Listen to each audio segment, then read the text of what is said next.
Hey, Average Joe's fantasy football community. We are here back. I know we took a little hiatus. We took a little family time for the holidays. So we just wanted to actually go over the recap of the season, kind of talk about what happened during this past season, top performers, maybe some duds that happened for the season. And obviously, again, kind of go over some surprises. And we got some videos coming up soon. We're going to obviously talk about some early rankings for the new season coming up.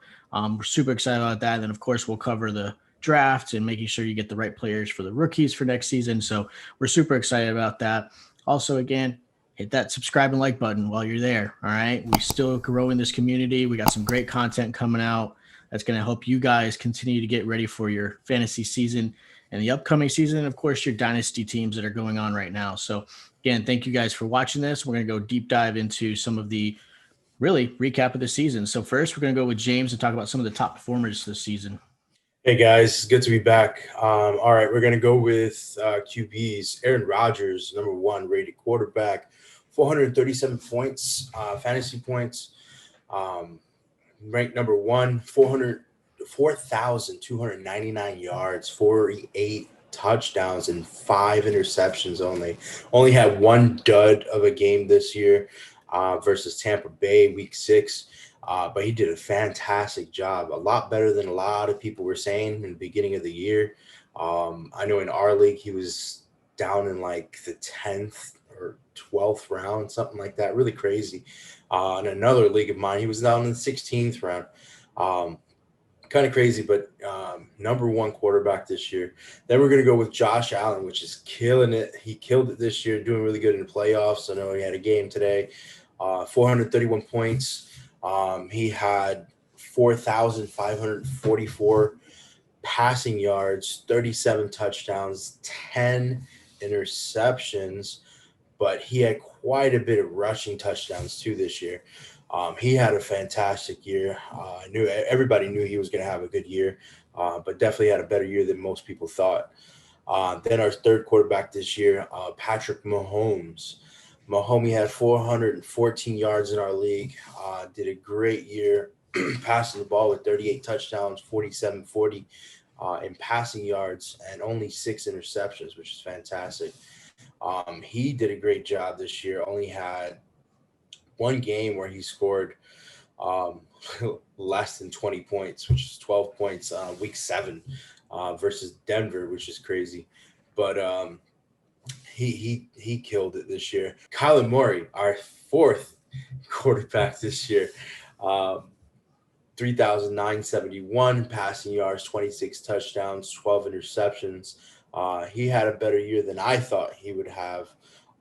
He did great. He had about 2-3 games this year. One game versus New England, only 8 points in our league. Then Russell Wilson with 380 points, not far off. He had a great year. Unfortunately, he lost the playoff game today. 4,212 yards, 40 touchdowns, and 13 interceptions this year. Good amount of rushing touchdowns this year. His receiving core was doing fantastic this year. Steve, we're going to go with Steve, running backs. Yeah, so I got the running back position. And actually, one thing I want to talk about is Lamar Jackson. I saw a lot of people drafting him in the second round, maybe third round too. And Lamar Jackson, even though he did well, he went first in our league. Even though he did well, he still finished 9th in QB.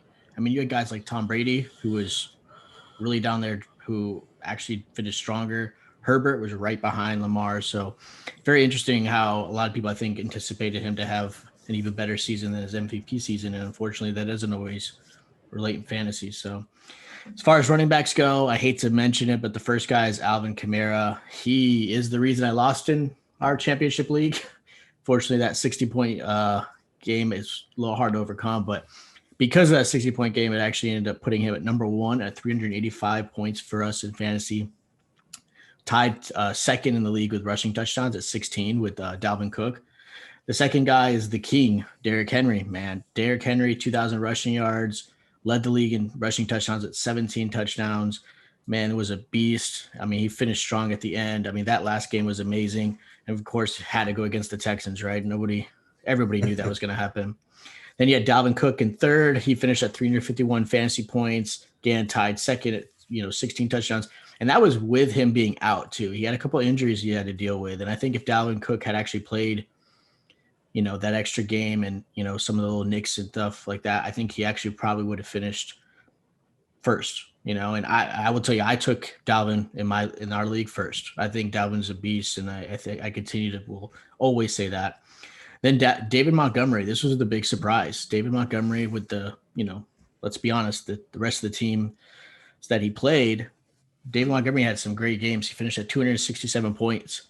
And a lot of it had to do with obviously Cohen being out. He was, no one's really taking the shares from him. And I think the offense changed too. I think as soon as Mitchell Trubisky came back in, it went back to being Montgomery's team. So he did a great job. And then Jonathan Taylor. James had Jonathan Taylor. He finished fifth, 264 points. A lot of people wrote him off. At one point he was going to get dropped, traded, whatever. And then he ended up just having the games of his life towards the end of the season. So if you kept him, you probably went to the championship, or at least definitely went into the playoffs for sure. So he did an amazing job. So those are our top five as far as how they finished at the running back position. So we'll go over with wide receivers with James. Yeah, just one thing on the running backs, man. David Montgomery. Just imagine David Montgomery's production if Foles didn't come in, and then Jonathan Taylor, if they didn't kept using three running backs. Can't imagine him either. Yeah. But wide receivers, we're going to go number one, wide receiver, 368 points, Devonte Adams. He had a hell of a year, and that's with 3 games, 2 of them not playing, and one of them getting injured. I can't imagine with 3 whole games how many points he would have had. He would have scored more than some of our quarterbacks this year.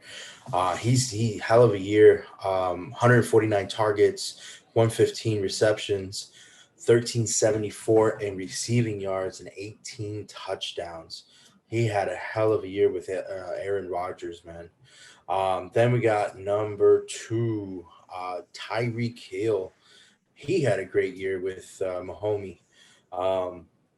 With 135 targets, 87 receptions, 1276 receiving yards, 15 touchdowns. That's where most of his points came. 15 touchdowns is fantastic. These are PPR points, guys.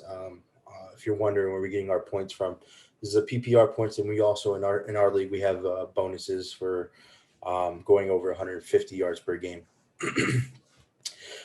Then we got Stefan Diggs having a fantastic year also over there with our boy Josh Allen. 166 targets, 127 receptions, 1535 in receiving yards, 8 receiving touchdowns. That could have been more for sure. I've seen a few goal lines where he was wide open, but Josh Allen took it in himself. Then we have DeAndre Hopkins, which had a great year with his first year with the Cardinals. He produced very well, 160 targets, 115 receptions, 1407 in receiving yards, 6 touchdowns. He had a couple dud games, but his production was fantastic, especially with 160 targets. Then Calvin Ridley, I was surprised to see him in the top 5 with 143 targets. There goes your targets. 90 receptions, 1374 receiving yards, and 9 receiving touchdowns. Obviously, that had a lot to do with Julio Jones not playing for most of the year. Calvin Ridley was taking over, being the number 1 guy. But that's really good production out of this guy. Especially with Matt Ryan being back there not doing so hot this year. We're going to go with tight ends with Steve now. All right, so tight end, the favorite position that everybody hates. So obviously there's only really 2 solid tight ends in this league. Third with obviously George Kittle as well. But number 1, obviously you guys know it was Travis Kelsey. Let's be honest, this guy's a beast. Finished over 100 receptions, tied for the first in the league in tight end touchdowns, right? And receiving touchdowns. So he tied first in that. Again, he's the guy, right? There's no as far as tight ends go, typically you get them later in the rounds. Travis Kelsey is a, second, third round. Second's a little reach, but, depending on where you're at, third, fourth round pick, absolutely. He's better than some of the receivers you got out there. Second is Darren Waller. Obviously, you guys saw what Darren Waller did for the Las Vegas Raiders. He is an absolute beast, another 100 reception receiving tight end. He did an amazing job, and just imagine if there was more consistency from Derek Carr. I think, Waller would be even better than Kelsey, as crazy as that sounds, because he wasn't far behind. I mean, this guy's a beast. The one that actually shocked me the most was Robert Tonyan finished third in fantasy points in the tight end position at 100. So here's the thing with Robert Tonyan. Robert Tonyan had the tied for the first in touchdowns as well with Travis Kelsey at 11. So him being there, that's, I think, the biggest shock. And then Logan Thomas is another shock. He was right in line with Robert Tonyan. Logan Thomas didn't have as many touchdowns, but he had a lot of targets and a lot of receptions. Again, I think a lot of that attributed to the fact that he had Alex Smith as his quarterback. Alex Smith obviously loves the tight end position. So Logan Thomas was a great surprise. And then you got TJ Hawkinson rounding out the top five. So he did a really great job there. Another solid start for the tight end position at TJ Hawkinson. All right, guys, kickers. Number one, Jason Sanders. I didn't expect him to be number one, but he was highly ranked, number 69 in the league, 162 points. He had 8 from 50, 12 from 40 to 49, then 7, 8, and 1. He had a fantastic year, guys. One game he scored 22 points, which is crazy for a kicker. Then we got Young Ho Koo. He had a couple games in the 20s, 21. He had 155 points, 8 from 50, then 8, then 11, 10, and none from inside the red zone, which is crazy because Atlanta's red zone offense was horrible. Then Tyler Bass from Buffalo, 145 points, had a great year as well. He had a couple good games, 1 of 23 points, only 4 from 50, then 8, 6, 9, and 1. Then we're going to go with Mr. Zerlon. I don't even know how to say his name. Greg the Leg, bro. Come on. Greg the Leg. It's, of course, fucking Cowboys fan would have a great name for him. But he had 143 points, 3 from 50, 12 from 40, and 13, 5, and 1. It's quite good for I guess because Cowboys offense was so horrible. Just imagine if we had Dak, we probably would have got even more. From the middle of the league. Yeah, I mean, you can see at the end of the year when Red Rocket was turning it up, 14, 13, 16 points, doing really, really well. Then Rodrigo, the Glasses Blankenship, he had a great year. 1 from 50, then 9, 12, 10, and 0 in the red zone. And then he had a couple of dud games too, but most of his was up in the teens. Had a fantastic year as well. Now Steve's going to go with defensive teams. All right. So for those who obviously use defensive teams, your number one team that scored the most points was the Indianapolis Colts. And we talked about them a lot. I mean, that is a great defensive team. They were one of the top, 5 in the league. Finished at 308 points. You had the Bills at 271 points, and that was a great matchup in the playoffs. You guys saw that game, Bills and Colts. That was very entertaining, unlike the Rams and Seahawks. I should have gave Blankenship that 65-yarder. Probably would have been better. Then you got the Steelers at third, 265 points. Again, really solid team. You got, guys like TJ Watt, Minka Fitzpatrick. You got some really solid players there. For the Ravens, obviously, they're always a great, solid defensive team, finishing at 257 points for the season.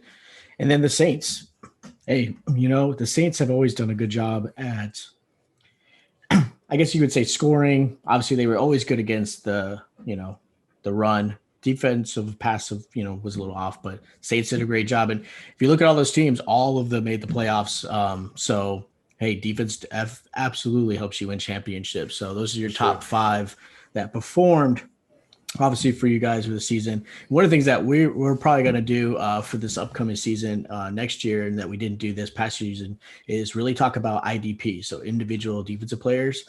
That's something we run in our league. So we've been doing it for years, and it's something that we like a lot. So we'll probably do some extra videos, really help you guys who do play in that too. So we're super pumped about that. That's going to help a lot because there's some awesome content for IDP. There's not a lot out there, and we want to obviously be able to help you guys out with that. So now we're going to talk about a little bit of some of the surprises and just some other things that we felt like we wanted to talk about how this season went, whether it be COVID, injuries. I mean, who knows? You name it. I mean, this season was crazy as far as fantasy goes. So at least for me, I mean, one of the surprises I was actually looking at as far as stats goes, if you look at Kareem Hunt and Nick Chubb, both of them finished above 200 points in fantasy. I mean, that's amazing for both of them. Hunt actually ended up edging out Chubb for the season. Had it just been a one, running back there, I mean, think about it. The Browns have really turned into a rushing team, and you can't go wrong with either one of those backs. I think a lot of people went higher on Chubb, and I know he was obviously out for injury. Yeah, the injury part of it took away for sure. Yeah, but I think that was a big surprise for me. That I thought, man, those two actually do a really good job together. They actually really complement really well. So that's big. Yeah, I guess the other surprise we have in here is Taylor and Hines, but I don't like them as a compliment. I think Taylor is definitely the lead back. He could have done a lot more if they didn't do that. I guess Hines could have been maybe third down back, but because he can catch the ball from the backfield pretty well, but so can Taylor. Taylor's every down back. All right, running back takes. We got David Montgomery, who had a fantastic year. Of course, Cohen going down definitely played a part of that, but him catching in the backfield, he would have had such a better year than what he had already if Foles didn't come in. Then we got Antonio Gibson. Antonio Gibson had a great year. Then he got injured, of course, but he was catching the ball, running the ball very, very strong. And so James Robinson. He was a surprise for most people. I know Steve over here picked him up free agency and kept him. That was a great pickup. All of these guys had over 200 points and a higher ranking than 88. So they definitely great pickups if you got them. Yeah. I mean, it's funny because I remember when Leonard Fournette was gone, getting, released from the Jags. And I remember we broke the news with James Robinson getting the start, and nobody really, a lot of people didn't really know who he was. And of course, I grabbed him instantly when that news broke, just because I still believed in that team as far as a running game goes. I didn't anticipate Robinson to do as well as he really did. But had he not played it, been hurt the last 2 games of the season, I think he easily would have top 5. And I'm just going to say I had 3 of the top 5 running backs. So that no need to brag. Right. But I thought Robinson was great. And obviously, like I said, we'll drop our videos the next week about the running back position, who we think would be some good picks, for the next season. And some of these guys may surprise you who we think would be there. One guy I guess is kind of a surprise. You think about Zeke, right? Zeke was ranked number 3 going to the season overall in fantasy, and then he finished 49th. And that's with obviously Dak being hurt, and it shows you how much of a value Dak was to the Dallas Cowboys. You saw the running back game got hurt. As far as the rankings go, receivers, right? They were affected. They started to get some resemblance of themselves towards the end of the season when Andy Dalton started to be more consistent, but dude, that Dak injury really changed the fantasy landscape when it came to those guys. And anybody who drafted, Zeke, I had Zeke in one of my other leagues. I ended up trading him for DeAndre Hopkins just straight up. And I'm glad I made the move because that was a good trade. Zeke I saw it coming, and, obviously the next season is going to be a little different, but I thought that was kind of interesting. Yeah, the injuries this year really hurt a lot of us, especially me in our league. McCaffrey being one of the biggest ones. He only played 3 games, and Barkley going down in the first 2 games. That was tough. Dak going down after 3 games was it? Yeah. 4 games. Mixon, he was okay. He wasn't doing so hot in the beginning of the year. I know it was just getting started, but him going down really messed up a lot of leagues, a lot of players, a lot of teams. Another one is Julio. Julio, I had him as well, which was a tough one. That hammy needs to heal during this offseason for real. Kittles was another one that was really bad. You also had him. I think everybody you had pretty much got hurt. David Johnson, he yeah. There was quite a bit, man. This year injuries were horrible. Next year trophies coming back home with daddy. So that's not happening. I think honestly, like you got players like Tom. If you really think about it, I contribute the fact that they weren't able to really have a preseason.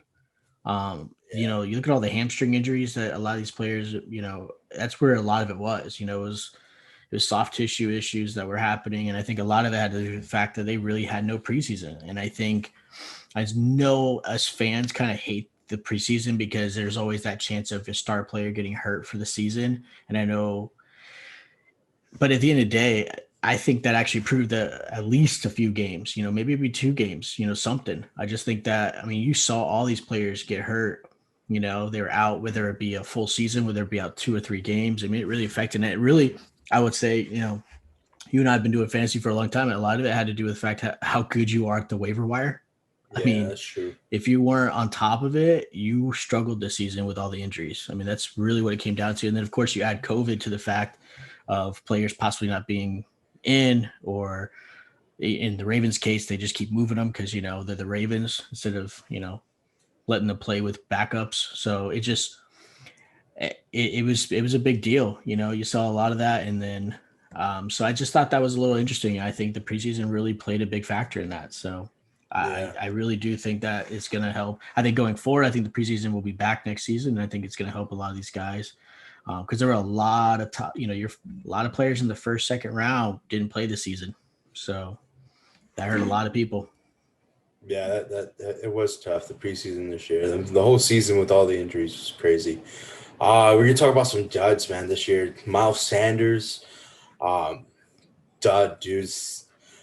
James Conner, Ingram, Devontae Parker, Carson Wentz. Jesus. T.Y. Hilton started blowing it up at the end of the year finally, but him and oh my God, his name's not coming up. Debo. Yeah. There were some duds this year. It was tough. Debo got injured, of course. The games he played, he did decent, but can't forget Le'Veon Bell. So many people drafted him. Le'Veon Bell was just Le'Veon. Oh my goodness. And, I picked him up when I saw he was getting traded because somebody dropped him, and thinking that he was going to go over there with my homie and catch some balls in the backfield and tear it up with that offense, and he did nothing. Luckily, I never started him, but I put him on the bench, and it was a waste of a bench spot. I'll tell you that. Yeah, I think a lot of it was there was so much hype. You got like Miles Sanders, for example, so much hype for him, and he started to do well towards the end of the season. I think having Wentz gone and Hurts in, I think helped a little bit, but I think a lot of it was based off his ADP. Man, it just Sanders was not somebody who did really well, and then just like James Conner, like I feel like the Steelers just forgot they had a running back. At that point, they didn't run the ball. They just relied everything on Big Ben. And so James Conner, he was another one. You think about how high he was drafted. Ingram pretty much just lost his job to J.K. Dobbins, So I think you're starting to see some of that transition. I still believed in Devontae Parker. I know, I made a trade for him. I believed in him, and he was doing well when Fitzmagic, was there. And then obviously they put Tua in, and that whole Parker stunk it up, and luckily I didn't feel like I lost a lot. I traded Todd Gurley. Let's be real. Todd Gurley didn't do anything. So ended up being yeah. So That's the other thing. Boom You got, trade. yeah. I mean, it was trading crap for crap.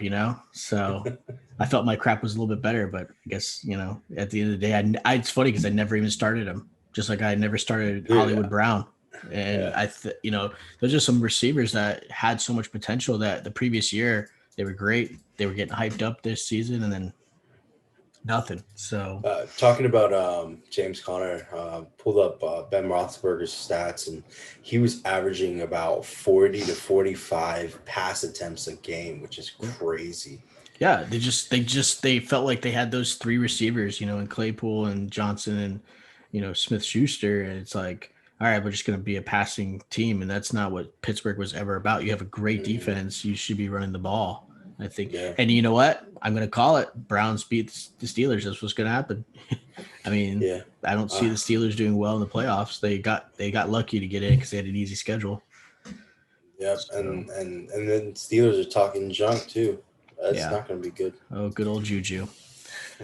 So, but yeah, I mean, I would say some of the big surprises were some of the rookies, right? Like obviously you had Jonathan Taylor, who was a beast. Obviously they didn't use him like they should have, but they finally realized it towards the end of the season. Justin Herbert, Justin Herbert did fantastic. Rookie of the year, in my opinion. Yeah, he did an amazing job. I think Joe Burrow is another good surprise, even though he got hurt. I think Joe Burrow still would have finished up there. Justin Jefferson, I mean, he was the highest receiving yards as a rookie. I mean, it's funny because I had him, and for the first half of the season I didn't trust him, and then I finally started him because I lost Will Fuller and then Keenan Allen obviously towards the end, and boom, Justin Jefferson was a beast, and I'm glad I obviously kept him around. And then of course 1,400 yards, man. Yeah, 1,400 yards. Justin Jefferson pretty much is the number one receiver for the Minnesota Vikings. Thielen is a good red zone receiver, but he is not the number one guy anymore. That's just a fact. So Justin Jefferson, I'm telling you, he's a top 10 receiver. I think going into fantasy. Maybe if they get a better quarterback, but definitely a top 10 receiver. And then I like CeeDee Lamb, man. I know I'm a little biased being a Cowboy fan, but he did pretty well. I think if Dak would have stayed in there, if Dak wouldn't have gotten injured, Dak would have thrown like 6,000 yards. Let's be real. Well, but we're not talking about Dak. We're talking about CeeDee Lamb. So CeeDee Lamb, I think the first few games with Dak, he had over 300 yards, over 300 yards. So that was really good. Ended up 935 yards, a little under 1,000 yards. Being how bad the offense was in the middle of the year, that was pretty good. Yeah, there were a lot of good surprises. I mean, you got T. Higgins, right? I mean, he was a good surprise that a lot of people didn't anticipate at all. I mean, you had him, and he did well. Yeah, really got affected when Burrow went down, obviously, but he still ended up finishing strong for the season.